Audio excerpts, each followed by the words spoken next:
Hello, everyone. Today we have one more young Indian with us. He's going to talk about agriculture, Agtech, and climate change. Good to be with you once again. Today we have with us Harshit Gunwant. He's got a degree in horticulture and he is climate interested in climate change and Agtech and what he calls agri-tech and trying to fight climate change in that way. Let's hear from him. Hi everyone, this is Harshit Gunwant from New Delhi, India. I am originally from Uttarakhand, which is a hill state in the northern part of the country. So always been in an area where I was close to nature. And when I moved out for my education and also to explore, the world when I grew old, I saw a lot of, areas where there was need for innovation, especially in the fields like agriculture. So I was close to a farm while I was pursuing my school degree, and I saw how smallholders usually struggle to make ends. And that was the reason I chose to study horticulture, which is a part of agriculture. And it deals more with the fruits and vegetables part. Also, any other crops other than the major year crops are covered under it. So fruits and vegetables, medicinal and aromatic plants, there is mushrooms. All these are part of horticulture. So I studied horticulture, and that has led me now to an area which is called agri-tech and climate tech. I would say a level up from the traditional horticulture that I read to use of innovation and new technology in the same sector, but with a more global impact. Okay. So can you tell us these new technologies? Yeah. So when I say about technology is a very general word. Even improved sickle, that the farmer used to cut his crop, can be a technology. Similarly, the technologies where I'm working around are ICT technologies, which is internet and communication-based technology. There's the use of internet technologies in providing services to the smallholders around the globe, services like better agronomic advices, using satellite and remote sensing to predict yield. Similarly, connecting them with marketplaces, whether they are for input or output areas. So these are the areas that we have been contributing to. In the recent developments of climate change, there is a new area which is catching up. It has been around for a long time. But this new area that is the carbon credits marketplace. So due to, the concept of carbon credit is simply the companies which are in the, area where they are creating more pollution, air pollution, or releasing more carbon in the form of CO2 or other greenhouse gases, have to compensate for that. Yes. So basically, for every 1 ton of carbon that is sequestrated, either using nature-based solutions, which is like growing forest, agroforestry solutions, or through other projects like hydroelectric or solar projects, you earn 1 carbon credit. Yes. So what we are trying to do is having such projects, having smallholders connect with such projects, where they can use agroforestry or better ways to improve soil organic carbon, and also earn carbon credits, which are directly like the benefits of which are directly financial benefits are transferred to their. Yeah. Okay. I think it's pretty straightforward. Some people don't want to cut back on their carbon emissions. They pay you to cut back on your carbon emissions. You offset it. And so you grow trees which actually capture the carbon and sequester it for many years to come. And that's the game here that's being played. It helps the small farmers. So you are targeting small farmers, not large areas.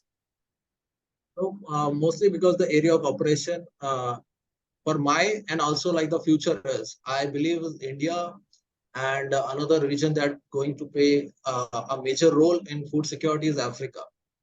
And these two countries are where the most, I mean, the whole India and also the Southeast Asia area is majorly smallholders. The only difference that I see is South Asia, South American countries, Latin countries, where like Brazil, and uh, you know Chile, where there are more land holding. There are farmers with greater land holding, Yes. uh, and followed by US, which is more like corn and canola based, industry. Okay. So So what is your role in all of this? So as now I see myself, learning and understanding, deepening my understanding of agriculture policy, the role of technologies in this area. I have been working in different organizations that has deepened my knowledge, my understanding. Whenever I think, okay, now I have identified the problem, this is need to be the solution. There's something that comes out and say, okay, there is one more deeper layer to it. That deeper layer could be policymakers. That deeper layer, could be operational constraints of higher expenditure in implementing a solution. Mhm, So right now in my journey, I see myself more as someone who is learning, who is trying to understand the whole ecosystem, mhm. and at the same time working with stakeholders who are currently in that ecosystem, Yeah. and contributing in the best way possible to Okay. find solutions, to create solutions. So is there something that you are particularly proud of that you have done, which you would like to share with us? I mean, Exciting, there's if not nothing. proud, but exciting, something that brings out what it is that you are really into. Mhm. I think the first hope of excitement that I had was in college, and I think for most of the young people who are going to hear this pod also will connect with it. During our college time, we used to have a project which is a rural horticulture village attachment program, and so every group has to do something, with farmers, stay with farmers for next 3 4 months, and just train them on better horticulture practices, greenhouse practices, or something. So my group chose two different areas to work on. One was simple. Uh, we identified a problem that every house, is a very small shed kind of structure made of wood and stone, and there's no proper lighting, and there is a lot of power cut off in these areas. I'm talking about the rural hill areas around Podi Gadwal district in Uttarakhand, which is around 6,000 meter. So 6,000 feet, which is Feet. around 6,000. Yeah. Yeah, yeah. Yeah. Yeah. So what we did was there was a simple project which is promoted by Pepsi. It's called Liter of Light.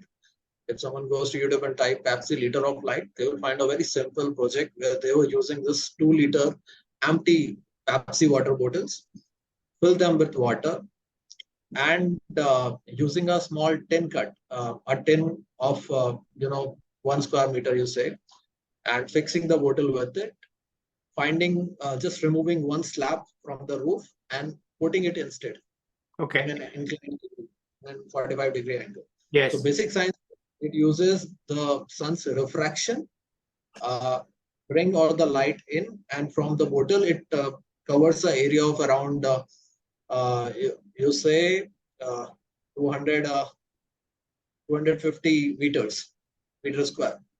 Okay. That area is lightened up. So during the daytime, even someone is cooking at home, or there are women working at home. This was a good solution, a good replacement.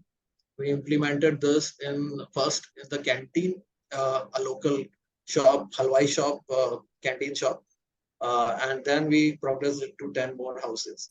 Okay. So eventually, the people in the village were doing it themselves. Yeah. They were removing one slab. The second thing was another very simple solution. that was inspired by Philips. So Philips had designed a smokeless chula, and what it basically does, it's an advanced form of chula, having an outlet pipe that just takes all the smoke out instead Yeah. of Yeah. letting all that smoke in. And this is the problem. I mean, a lot of people in villages they face. It's a cause of a lot of respiratory diseases, Mhm. and more than the main trouble it causes is in the life of women there, Yeah. because they have to carry wood every day. Hmm. I've seen this woman, strong hill woman, just carrying lots of loads on their back Yeah. and from one hill to another. So such a kind of solution improved the firewood efficiency. It cut their firewood usage by 1/3. They save it from the smoke. So all the material that we used for making this was locally sourced. Okay. The red mud, and so we made bricks out of it. We dried it for 15 days and we made. So the best insight that came out of is the most innovative. We don't need very high tech solutions to bring change in our society. There are solutions that may be around us.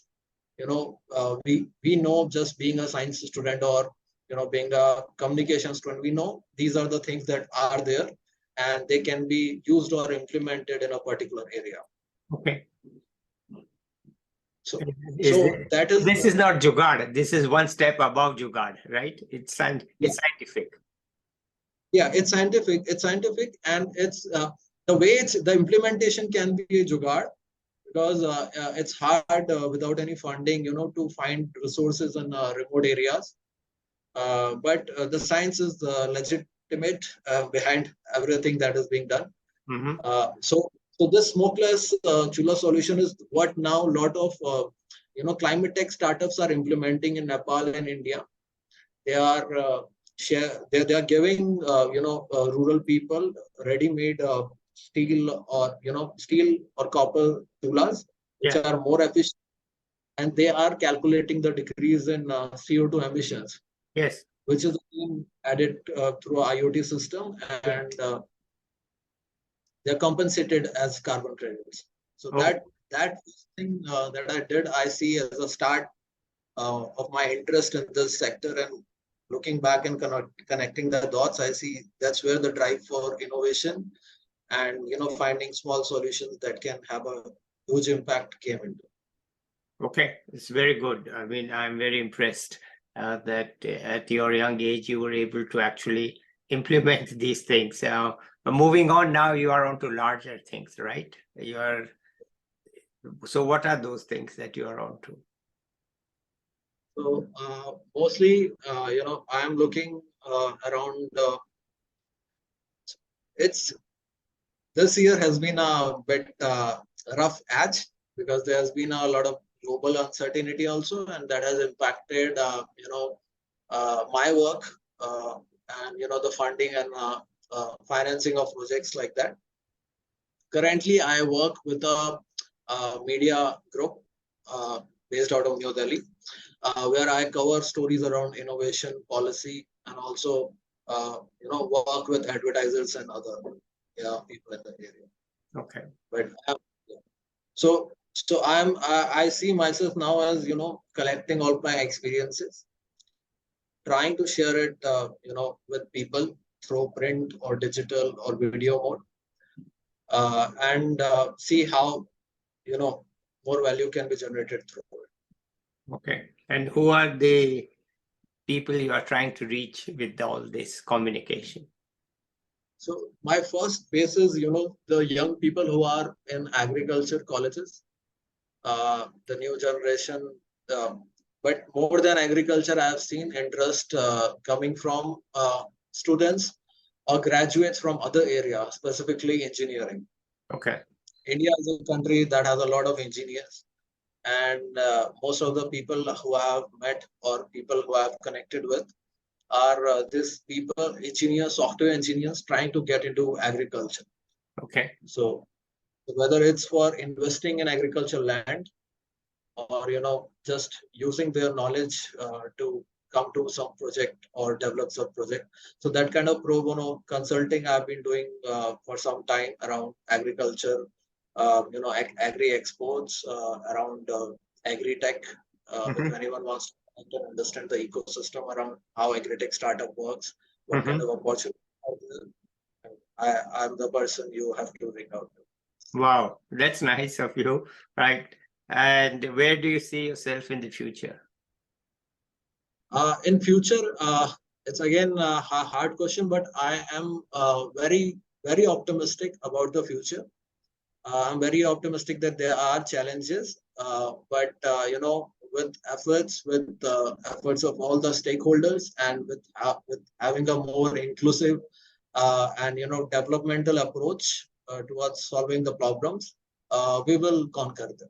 We will win on Okay. them. Well, Again, I like that optimism, I feel, as somebody who is your grandfather's age, I suppose, that the younger generation is with it and is actually looking forward to doing something that works, okay, and to make India a better place, right? Okay. one Any friend has final words you have for us, for our viewers, before we end this? problems will always be there. So my one friend has this way of putting it. The problems are there, but what we want are new problems. So the old problems must change.